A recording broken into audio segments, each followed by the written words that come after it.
ఏం పేరన్నా మీ పేరు? నా పేరు సత్యం యాదవ్ అమ్మ. ఏం పని చేస్తారు మీరు? నేను బిజినెస్. ఎంతకాలం అవుతున్నారు జూబ్లీహిల్స్ పని? నేను ఒక 45 ఇయర్స్ 40. జూబ్లీహిల్స్ ఉప ఎన్నికలు వస్తున్నాయి అన్న. ఎవరు గెలిచే అవకాశం కనిపిస్తుంది? ఏ పార్టీ గెలిచే అవకాశం? ఇక్కడ ఉన్న ప్రస్తుత రాజకీయ ఎట్లయితే ఉన్నదో ఇప్పుడైతే ఇక్కడ కాంగ్రెస్ గెలుస్తుందని మేము భావిస్తున్నాం. ఎవరు ఉన్నారు కాంగ్రెస్ నుంచి? ఇప్పటికే బీఆర్ఎస్ నుంచి అయితే అభ్యర్థిని ప్రకటించడం జరిగింది. కాంగ్రెస్ నుంచి అయితే ప్రకటించలేదు. ఎవరికి ఇచ్చే అవకాశం కనిపిస్తుంది? కాంగ్రెస్ నుంచి అయితే ఇప్పటివరకు ఎవరు ప్రకటించలేదు. ఒకరు నాకు కావాలని అంటారు. ఉమ్. ఇప్పుడు అయితే మాకు తెలిసింది ఇక్కడ ఈ నియోజకవర్గంలో అయితే నవీన్ యాదవ్కి ఇస్తారని మేము భావిస్తున్నాం.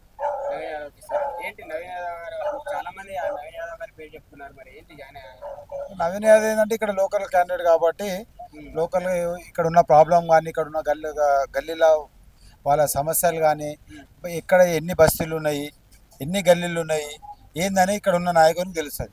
ఎక్కడి నుంచో పారాషూట్ లాగా వచ్చేసిన వ్యక్తులకి ఇక్కడ ఏం తెలియదు. ఇక్కడ ఉన్న వాళ్ళకి ఏంటంటే ఒక మెయిన్ రోడ్లు గల్లీలు ఏం తెలుసు, గల్లీలో ఉన్న ప్రాబ్లం తెలియదు. వాళ్ళ నాన్న ఈ నవీన్ యాదవ్ గారు వాళ్ళ నాన్న నుంచి వీళ్ళు ఇక్కడ జుబ్లీస్లో ఇక్కడ సేవలు చేస్తున్నారు. సో పబ్లిక్ ఏమనుకుంటారంటే స్థానికుల నాయకుడు కావాలి అని అనుకుంటారు ఇప్పుడు అందరు. అయితే ఇక్కడ కాంగ్రెస్ నుంచి చాలా మంది అడుగుతా ఉన్నారు టికెట్స్. నవీన్ యాదవ్ గారికి వస్తుందని ఎట్లా అనుకుంటారు? మేమైతే చెప్తున్నా కదా, ఇప్పుడు గత 2 సార్లు ఎన్నికల్లో పోటీ చేసిండు. ఇలా అనుకుంటున్నాడు కాదు, రావాలని కోరుకుంటున్నాం మేమైతే. కంపల్సరీ గెలుస్తుంది అంటారు? 100%. 100%. 100% గెలుస్తాడు.